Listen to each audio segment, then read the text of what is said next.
r/ask Reddit. What was the incident at your school? Junior year, a sophomore boy put a sealed container of chicken noodle soup in an empty locker next to the chemistry room. It sat there for months, easily 5 or 6, until somebody thought about it again. It was brought up in chemistry class, 11th grade, and our chemistry teacher took a pair of tongs to the locker and planned to dispose of it once and for all. His hands were too shaky that day, and as soon as he lifted it out of the locker it fell, spilling the entire cesspool that the chicken noodle soup became. He immediately ran back to his room, screaming, "Oh God, shut the doors, shut the doors," and hilarity ensued. The smell was indescribable. Raw sewage, rotten chicken, fermented noodles all mixed into one.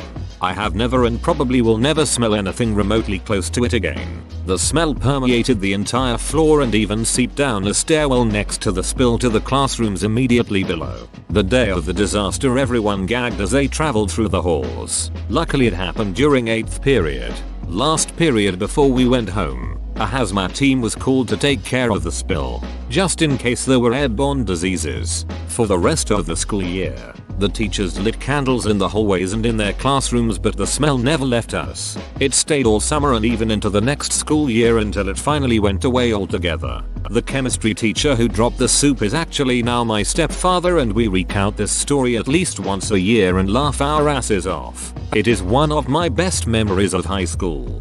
How'd that happen?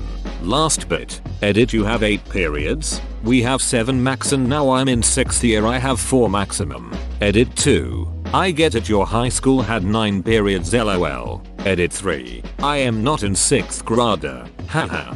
Well, he probably married Arp's mom. Exchange student from Scotland went around ducking any guy she could. She was finally caught in a gangbang in the school barn with like 5 other students. Is no one else wondering what the hell a school barn is? It's the designated gangbang area. There was a big brawl in our parking lot with a bunch of black kids against a bunch of white kids. It was over drugs. The school went bonkers thinking it was a racist thing. Yeah, thank Christ it was only drugs, right? Look, a good old-fashioned commercial dispute is a lot better than a race war. Senior prank consisted of dumping month-old fish into the air duct from the roof. They couldn't figure out what was going on at first. School was closed for a week. Hazmat was called, and ultimately after the police got involved for vandalism, the kids responsible fessed up and got community service hours. Good times. Why'd kids always fess up to this stuff? They don't know how to clam up around cops. At a private Christian school, a girl in 12th grade got pregnant. According to the official rules, she was supposed to be expelled to protect the school's image. Instead, all the teachers and principals got together and decided that that's not what Jesus would do, and that the rule was idiotic. They didn't expel her and gave her all the support she needed during the pregnancy and after. Glad to see true Christian spirit in this day and age. Edit. Thank you all for making this my top comment by a wide margin. This story is so heartening. There are still several Christian schools, high schools and colleges in the South that will expel girls for getting pregnant, but not the guy that got them pregnant. It was a week more than a single incident. Middle school at a school for gifted children. First 2 or 3 of those geniuses tried to light the ducking forest on fire beside the school. They failed, but severely burned themselves in the process. Second, somehow a kid got run over by a bus. I don't know if I ever remembered the details. Just that bus service was cancelled and the kid never came back to school. Third, somebody spray painted Mr. Rape's little girl's ask on the wall of the school. It was a girl I knew, and it turned out, apparently he actually did some really horrible shit with to her, and then he killed himself. I think it was that weekend. There were so many assemblies and other things at the time. It's all fun and games until someone burns themselves, gets run over by a bus, and then helps expose a crime. Sounds like a good premise for a young adult mystery novel. In elementary school, all the boys got sent outside the last hour of class and lined up because someone had smeared their shit all over in the men's bathroom. Open bracket. I know now that they were looking at our fingernails because most kids aren't smart enough to clean under them. They told us to all hold out our hands and would send us back to class one by one after looking at them. But did they catch the Scrack Bandit? Yes. I'll never forget it, was this kid named Jonathan. He got sent to in-school suspension, and like that scene in Shawshank Redemption, he turned on the radio and put it next to the PA microphone. He was a bad kid. Someone stole a urinal from one of the boys' bathrooms in high school. All year the principal went on about how if we knew anything we should come forward because we must stop the bathroom bandits. Of course no one came forward because once the bathroom bandits had a name they became legend. I never did find out who they were, but someone found the urinal 3 years later, hidden under some stairs behind the auditorium, a good distance from the bathroom it was taken from. One of the big 6 feet plus tough students who had a bit of a reputation as a bully and troublemaker decided he was going to try and intimidate one of the art teachers under the mistaken impression that just because Mr. Scott was only 5'5" in his socks and about 55 kgs wringing wet that Mr. Scott would be a pushover. He didn't know that before Mr. Scott trained to be a teacher, Mr. Scott was in the army, and whilst he was in the army Mr. Scott was the divisional weight champion for boxing in Australia. He tried to push Mr. Scott out of the way and when that didn't work he tried to punch him. Mr. Scott punched him on the jaw and knocked him out. And before anyone says it was wrong, this was 1977. My school still had corporal punishment. Teachers could and did smack you round the head if you were being a dong. You certainly never ever laid a hand on a teacher. Talking back got you the cane or ruler. So that's why this was the biggest incident at my school. My English teacher served in both the Marines and Army in joint operations. A student tried something like this once. He just told the student, if you're going to hit me, hit me. When the student did, he caught the punch and threw him to the ground. No one tried starting shit with this teacher again. My teacher was none of these. In fact, he didn't have legs, just prosthetics. Didn't stop him from slamming a linebacker against the lockers to stop a fight. Edit. I can't remember if 1 or 2 legs were prosthetic. I've posted this before but I figure these threads could always use some more positive stories. My high school was relatively free from bullying, but the biggest hullabaloo surrounded a mildly autistic student we had who was the subject of some tormenting from his classmates. Some jackoffs figured out they could make him lose his cool by repeatedly clicking their pens and then acting like they couldn't hear it. It got so bad he had to leave class crying.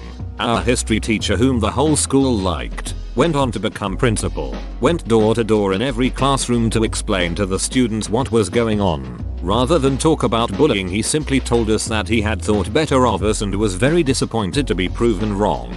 Sometime the next week someone was clicking the pens again to rile the poor student up when quarterback of our football stood up, walked over to the kid doing the clicking, took his pens, books, and backpack and threw it all in the garbage before returning to his seat. The English teacher leading the class acted like they hadn't seen a thing. The bullying stopped after that. Not a juicy scandal, but I figured I'd contribute a more positive story amidst all the student-teacher ducking. Our entire offensive line of the football team came up with the idea to rob a local franchise restaurant in shop class. One of the kids worked there, and the rest came in with airsoft guns, assaulted an elderly man, held their friend up. He was in on it. They took the proceeds, had dinner at Applebee's, and divided up the rest amongst the co-conspirators. They were tracked down easily because they used the kid who had 32 scholarship offers, brand new Denali with chrome rims and custom tinted windows. One went to jail, the others were put on probation, and all the schools rescinded their offers. I was happy because about 2 weeks before this went down they pulled up next to my middle school aged brother and dumped a 2-liter of orange soda on his head. Oh, and after the cost of dinner, they each got $6 apiece. The thing was, these kids were the aberration when it came to the football team. Everyone else on the team was super nice, went out of their way to help disabled students and shut down anyone who was bullying others. Other than the shitty ones mentioned above, the football players were well known for being an approachable group who did the right thing, and they would go out of their way to help others in need. One thing that stands out is that senior year they waged a campaign to make sure a special needs kid got on the homecoming court after having a really rough couple of months with his parents divorcing.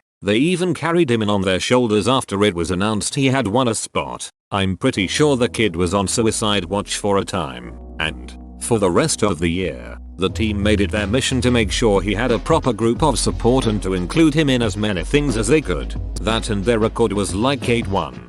when there are well over 1,000 students in each grade. The popular ones aren't the exclusive non-awkward teens who beat up on the weak, but the ones who go out of their way to be awesome people.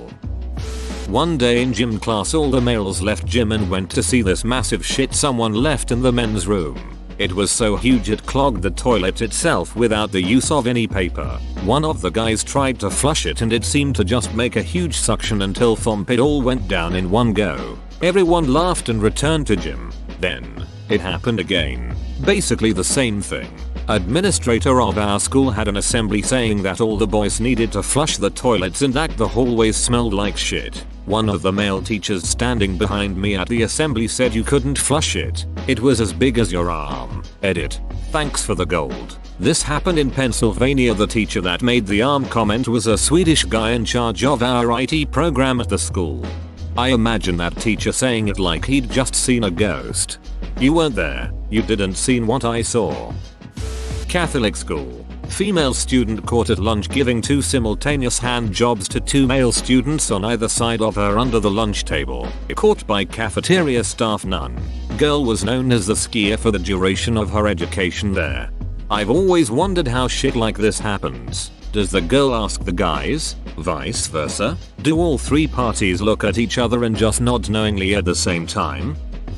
Kid managed to put a pencil through his foot in the middle of lunchtime. I was still in line and saw the entire cafeteria stand up and go running towards the windows. He'd apparently been trying to break the pencil by stepping on it but instead managed to put it through his foot, to the point where it came out the top. There was so much screaming.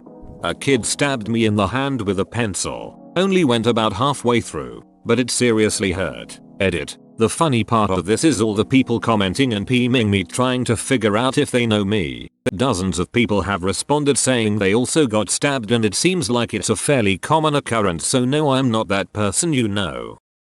During my senior year, 2 sophomore girls committed suicide within a few days of each other. It was really unsettling and the entire school was very quiet for a few weeks. There was also an English teacher that got fired because a student found porn on his school computer. That's terrible. You really brought some levity to this.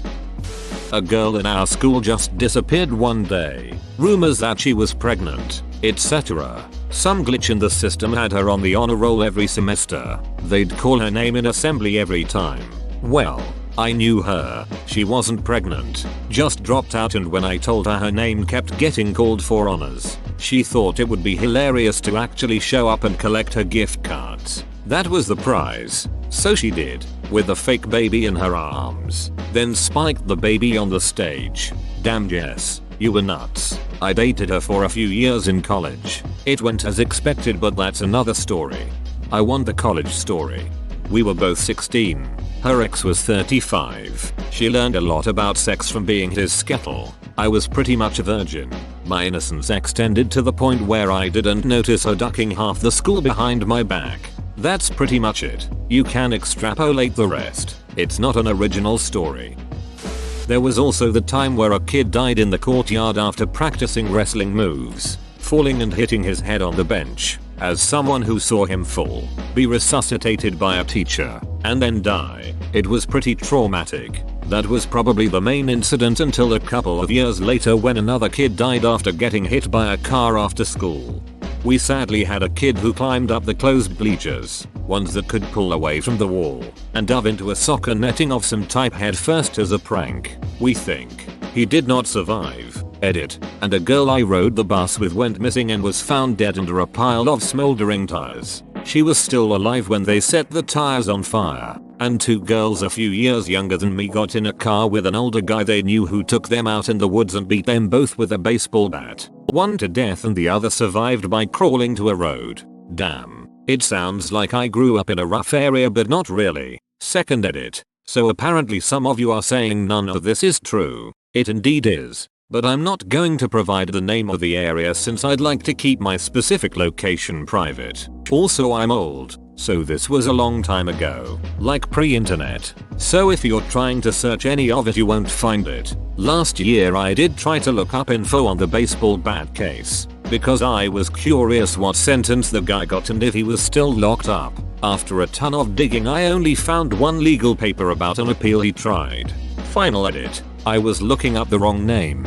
The guy is in prison for life. First degree murder and rape. And he didn't actually know the girls. The other girl recovered and testified. Jesus Christ, those are all ducking awful. Kind of calls into question your username : In year 7, we had a storm and the winds were so strong they blew the roof off. We were all evacuated and sent home and then had 2 or 3 weeks off school after that, and the top floor of the school was blocked off for months. Edit 1. This happened in Blackpool, England. Edit 2. Year 7 is the first year in high school which you start when you're 11. Was your school a shack by any chance? It was built in the 50s I think and wasn't looked after very well. It's actually in the process of being rebuilt at the moment. The battle of the sexes. The teacher got fired that day because of what happened. She was supposed to be monitoring recess. I'm not really sure what prompted this. Probably nothing.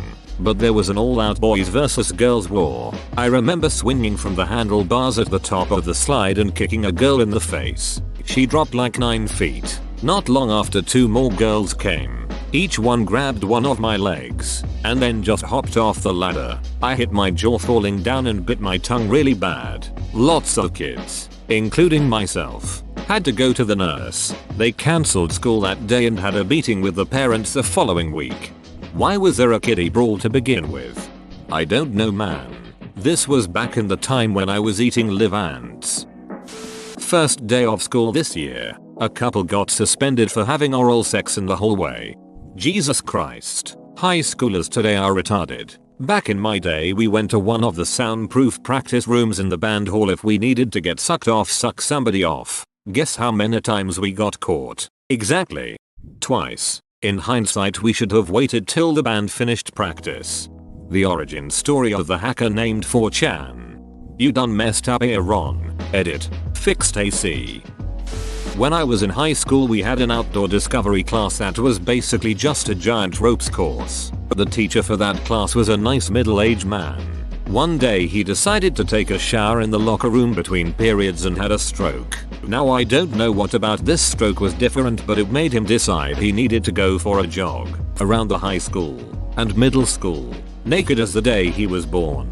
So he's butt naked, sprinting past classroom windows in just his socks and sneakers, which he somehow thought to put on, when a sub goes outside to see what's going on when the outdoor teacher runs over and basically starts playing a game of Catch Me If You Can until the ambulance arrives. It was a very odd day, but he was back to work a couple weeks later, making kids swing from ropes and climb over logs like normal. Edit. Just saw I got a bunch of replies. To clarify, no, he was not a druggie and didn't go on a bender. He was an older man, outdoorsman, healthy and didn't give off any kind of drug vibe. It is possible, as some have pointed out, that he had an underlying condition that somehow got triggered and led to this. He was a nice guy even after this happened. Probably a little embarrassed about everyone seeing his birthday suit, but he carried on.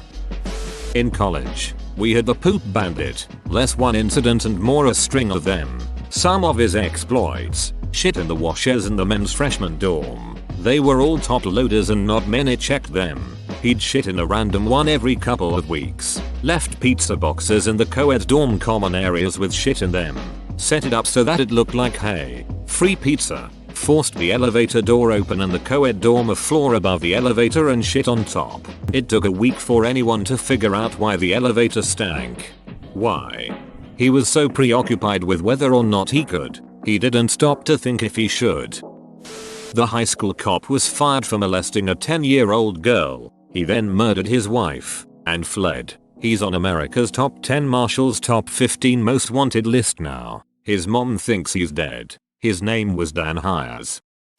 A literal bomb was dropped in my school playground. We lived in Yuma aside the Air Force Base and there were constant training and testing exercises. Often they'd drop dummy bombs into the proving grounds to practice accuracy. Well, one day a rookie accidentally dropped a dummy into our school playground at 5 in the morning. The military went in to collect it and realized that some idiot had loaded a real bomb into the plane that morning and what was laying there could have caused quite a crater. School called everyone and said school was cancelled for the day. I'm not too sure what happened to the trainee or the person who loaded the bomb. It's an entertaining story to tell though. This seems like some Back to the Future type shit. How often do real bombs not explode? Edit. Seems people knowledgeable on the subject have replied with an explanation. Edit 2. Now my most rated post ever. Narrowly beating out a submission in r/2007 scape about player harassment and another in r/ummer about how I executed an entire family of baby bunnies because my parents are filthy liars. Probably didn't explode because it was loaded as a dummy and thus wasn't fused or had arming wire attached. Ammunition like that is fairly inert without a good explosive train to set it off. In my elementary school, the vice principal started sleeping with the principal's husband. It was a very small town, so word spread fast. The husband ended up leaving the principal, his wife of like 20 something years, and married his mistress vice principal. The principal retired shortly after, and the vice principal was so hated on that they ended up having to leave town. Small towns are ducked. Edit. This was almost 20 years ago. I did some sleuthing and found out that the cheating homewreckers are still married, and the principal moved back to Ontario and looks like she also remarried. Hopefully everyone is happy now. One Friday afternoon some kids played football in the schoolyard. Schoolyards are generally the only places here where you can play football here. Some older kids came, threatened the younger kids who played, and the younger ones ran away. Then the younger kids returned, backed with some older kids, baseball bats and brass knuckles. It was one of the most violent scenes in the city in years. This caused the city council to lock all schools and other public places that have football basketball fields the entire weekend. Every weekend. X gone give it to ya. Back in middle school, someone pooped in a urinal. This probably wouldn't have been such a big deal if this hadn't happened. Kid asks to go to the restroom. He leaves. He comes back to class 2 minutes later, right in the middle of an important lecture by the teacher, and literally the moment he gets into the door he shouts at the top of his lungs, "There's a turd in the pee thing." It's been 14 years and I'm still convinced I haven't yet laughed as hard as I did that day. Two kids got in a fight in 9th grade and one of the kids got punched in the stomach so hard he pooped himself. It landed on the floor. In high school, it was discovered that thousands of dollars were unaccounted for in the school's funding. A week later, that number increased to $50, 000 and then $100, 000 and then $400, 000, etc. It turned out that the superintendent of our district and his secretary had ended up embezzling millions of dollars from the school district. Upon further investigation of our superintendent, it was also discovered that he was living with a man in Manhattan while also owning a house in Las Vegas in which he lived with a male exotic dancer while claiming to be a widower whose wife passed away at a young age from cancer. Some of the details may be off since I'm recalling this from memory, but yay, that's the basic gist of our incident. Someone set off a pepper spray bomb in the hallway after lunch. We were evacuated to the building next door and only directly related family members were allowed to pick us up. My neighbor drove my sister and I to school, so we were stuck there for like 3 hours. Also that was on my birthday. Whoa, you made it to the end? You're a ducking beast. I'll cut you a deal. Smash like and subscribe for more curated content, bruh. It's free and that's a great price.